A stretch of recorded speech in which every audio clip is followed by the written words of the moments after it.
Hello folks, you're watching the Homestead Wife Skill of the Month Club. This is one of our chats that we're doing in combination with some talks and some tutorials.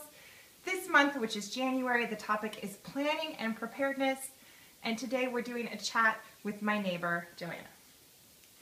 So if you didn't see the last one, then you may not know that Johanna is a neighbor who lives quite close to me and also lives off the grid. So we're enjoying sharing our different perspectives on that, as Johanna has a larger family than I do and also is a more recent addition to the off-grid nation, if you will. Very big newbie. Well, but she's a pretty accomplished newbie. I've actually been pretty impressed to see how they've managed things in their off-grid home. So we've already done a video on food storage, why, and I'll link that here in case you missed it. Today we're going to be talking about how of food storage, how to get started, how to succeed, the details and procedures that you might be looking for if you want to get started in food storage. So let's get started. So the first thing is you want to store what you eat. Storing what you eat is a big deal. If you have things on your shelf that you don't personally eat because you're following somebody else's plan, then you're going to be SOL. Right. So let's give you some ideas here. Let's try to make some concrete things. I recommend that you start to track what you eat. Now, as an eating disorder person, just in case there's anybody else out there who has that experience, you don't have to be looking at your plate in order to have some ability to track what you're eating. It doesn't have to be that kind of, I'm measuring by the ounce everything that's going into my body. A good way to do it is just to look at your pantry shelves. And maybe at an interval, at the end of a month, for example, you could write down what's there. And that can give you a sense of what all you're using and how many things you're using. And then I suggest that you look at things that you use pretty rarely and imagine if your life could still be happy without that thing. And maybe transition into a little simpler pantry, fewer items, so that then you can actually get a handle on how much of each of those things you and your family are using. One thing, you said look at your cupboard. I say look at your receipt. Save your receipts that you went to the grocery store with. Yes. Because you'll know what you buy every single month. You'll see that, and it's concrete, and you'll see the prices and everything else. It's really easy with receipts. Right, that's great. And that's not the way I do it. So there you go. You have two different procedures for how to go about that. So let's try and get into the idea of getting started with food storage. So let's say you've already got an idea kind of what you use or what things you'd like to store. How do you get started? Start small. I mean, think of a little plan. One thing that I did to start out with is I bought double. So when we were going to have spaghetti, I bought 2 jars of spaghetti sauce, 2 pounds of hamburger, and then the noodles. So I had the sauce, I had the noodles, and I had the hamburger. So that made it pretty easy. You can do that with things like chili. You can do that with a bunch of different meals. And if you decide, okay, we eat 7 meals pretty regularly throughout the month, and you start with just those 7 meals, and then you decide, so I want to be able to do 3 of those meals. It's not terribly out of your budget to buy that, right? Because you're already doing that because you're eating that meal 7 times that month.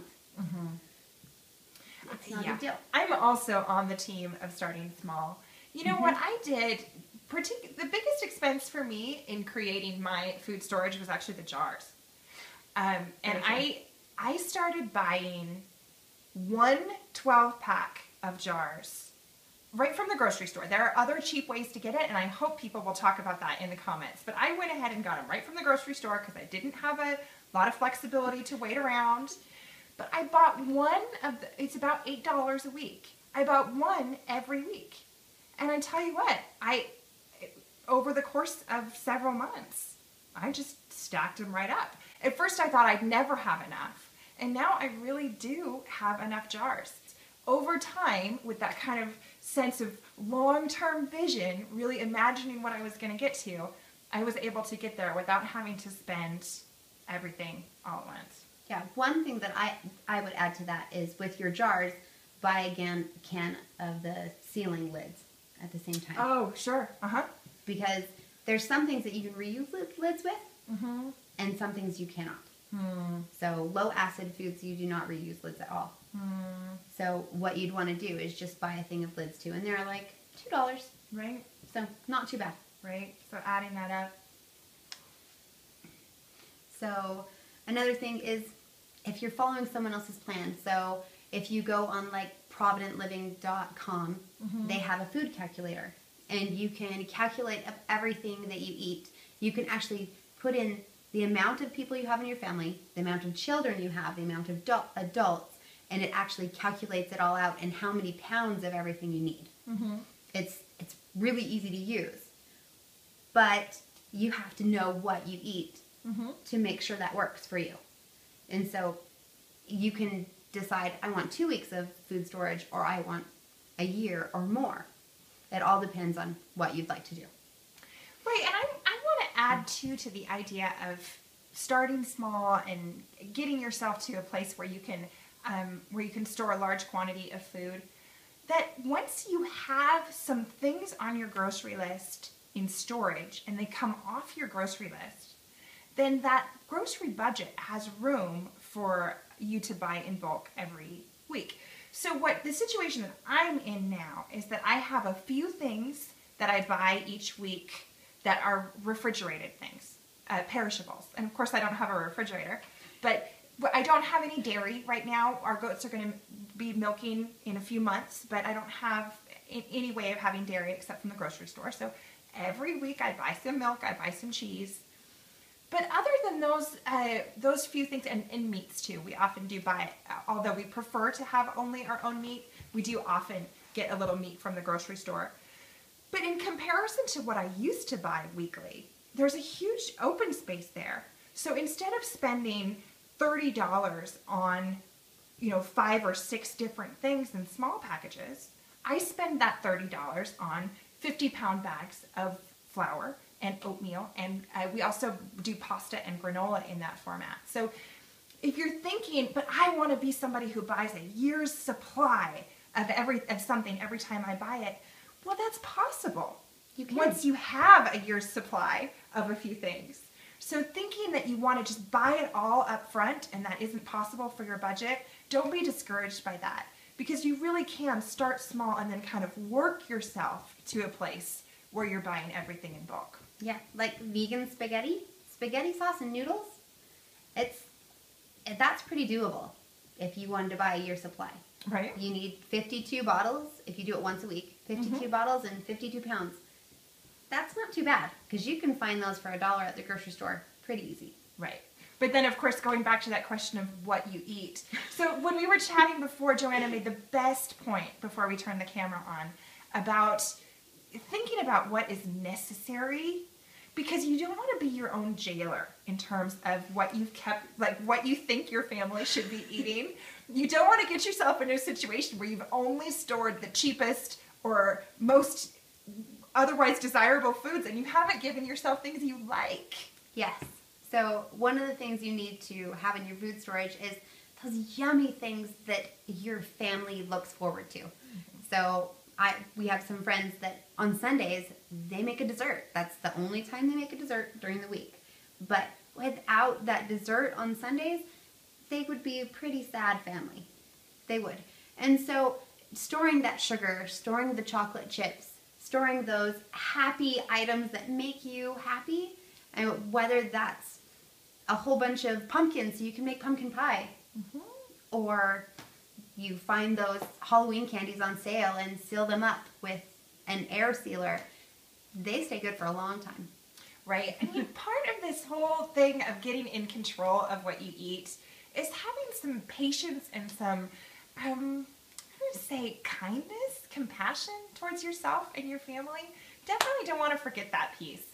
I'm fortunate to have a whole lot of canned peaches and pears. We're almost out of the pears, but we still have plenty of peaches. And I also put sweetener, I put honey and cinnamon often in my applesauce. So my kids, I really look forward to those healthful treats. But I also store sugar. I store just plain white sugar because that's what I've got and that's what I can afford and what I often cook with. And I also store chocolate chips because we love to have chocolate chips on our pancakes on Saturday mornings. So I do store those things. And I think Johanna was so wise to point out that you don't want to create a situation where you feel guilty about the things that you like.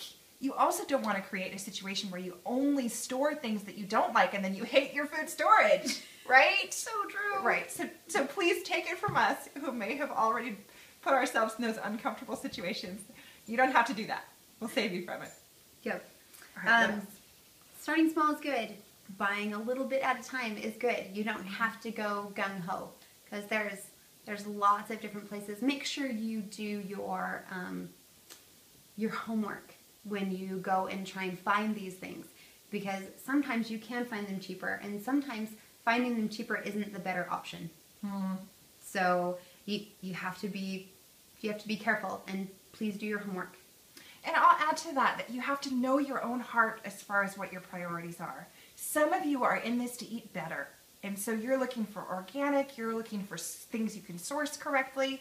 And I mean, we're all in it to eat better. But then some of us are more at the end of trying to get in control of our finances or really just get on top of a monthly income.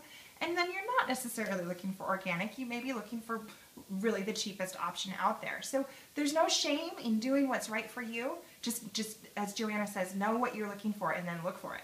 Yeah. One thing is making things last. So when you're used to doing 3 loaves of bread a week, well, be prepared to eat 3 loaves of bread a week.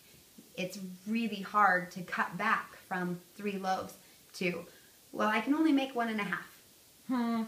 Yeah, I mean, and that's another thing about doing your work as far as knowing what you eat. Again, coming from an eating disorder background, I really can't put myself in a situation where I feel food scarcity. It can be really scary for me if I feel like there isn't enough of something. And so I'll be honest with you, I don't really track very carefully when I'm going to run out of things, because that creates an anxious situation for me. That creates anxiety for me. But I do try to be really honest about what I'm going to need. So when I'm storing things, I just try and, say, yes, I do actually need at least 49 quarts of peaches. Yes, I do, right? Don't think I need any less than that, because that's what my family needs. So I do think that there's definitely a discipline, and it's maybe kind of a matter of paying attention that allows you to make things last as long as you hope that they will. But you also, again, don't put yourself in a situation where you're jailing yourself. Yeah, and if there's food there, please eat it. Yes. Please eat it. There's many times where I'm like, well, no, the apples need to be, I have 5 children. So, no, we don't need to eat the apples right now because they're sitting on the counter and they look yummy. We can wait. And then I say, we can wait. And there's one at the bottom that's gone bad. Because the food's there. Eat it. Make sure and eat it before it goes bad. Because as much as you're storing these types of food, depending on how you store them, so do some homework and know how to store. There's lots of different ways. There's a cellar. There's a freezer. There's dry storage. There's 5-gallon buckets. There's cans. There's bottles. There's so many different ways to preserve all these foods that we love to eat. So do your homework and store it the way you like to eat it. So we're actually going to take some shots of both of our food storage situations to give you ideas about how to store things, and we're going to do a separate tutorial about how to store things. But Johanna just gave us a preview there in terms of what different ways there are to store things, and I'm also going to give you one preview piece of advice about that. In order to keep your food safe, you need to know what damages your food. So it's really kind of looking out for what are the issues. So if you're trying to store oatmeal, your major issue is going to be humidity. You need to keep that oatmeal dry. Another thing that's going to go after your oatmeal, depending on where you live, is mice. So are you keeping your oatmeal in a container that mice can't get to? Or in a situation that mice can't get to? So if you know what the threats are to your food, then you know how to protect it. And we will be showing you some of the different strategies that we use. Yes. Anything Sounds else? Good. words of encouragement or anything?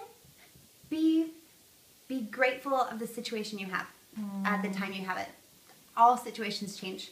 They fluctuate, and you have good months and you have bad months, and it's okay. Just roll with it. Just be happy. That's so great. So I hope we've given you some idea as far as how to get started with your food storage. And like I said, we'll be adding a little more at the end here. So you've been watching the Homestead Wife Skill of the Month Club. This has been a chat on the subject of food storage, how to get started. And we hope that you will hang out with us for future chats and tutorials as well. Thanks for watching.